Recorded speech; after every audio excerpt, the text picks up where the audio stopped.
ফুচকা প্রেমী নন এমন মানুষ হয়তো খুঁজে পাওয়া দুর্বিষহ। সন্ধে হলেই যেন বুকের মধ্যে ফুচকা খাওয়ার প্রবল ইচ্ছে ধুধু করে ওঠে, আর ফুচকার নাম শুনলেই মুখে আসে জল। ভারতের নানা জায়গায় ফুচকার হরেক রকম নাম, কোথাও গোলগাপ্পা, কোথাও পানিপুরি, কোথাও আবার গুপচুপ। তবে সন্ধেবেলার ক্রেভিংয়ে এই ফুচকার জুড়ি মেলা ভার। ভারতের বিভিন্ন জায়গায় বিভিন্ন নাম নিয়ে এই ফুচকা অতীব জনপ্রিয়। তবে আপনি কি জানেন আপনার এই প্রিয় খাদ্যটির উৎপত্তি কোথায়? কেই বা বানিয়েছিল ফুচকা প্রথম?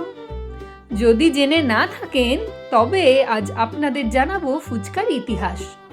কথায় আছে, যে জিনিসের উল্লেখ মহাভারতে নেই তা বিশ্ব ব্রহ্মাণ্ডের কোথাও নেই।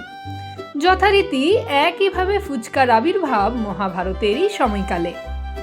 জানা যায়, পাণ্ডবরা যখন নির্বাসনে ছিলেন তখন সদ্য বিবাহিতা দ্রৌপদী কুন্তির সঙ্গে বাড়ি ফিরে আসেন।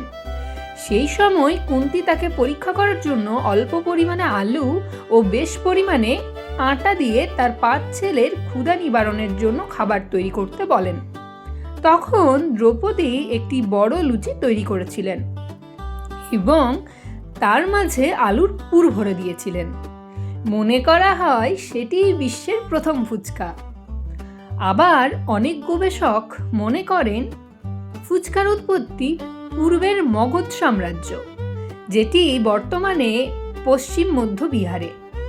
তৎকালীন সময়ে এই ফুচকা ফুলকি নামে পরিচিত ছিল।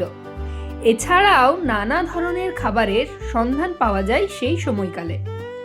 তাহলে আজকে আমরা জেনে নিলাম আমাদের প্রিয় জিনিসটির উৎপত্তি। এই রকমই আরও ভিডিও পাওয়ার জন্য চ্যানেলটিকে সাবস্ক্রাইব করতে একদম ভুলবেন না।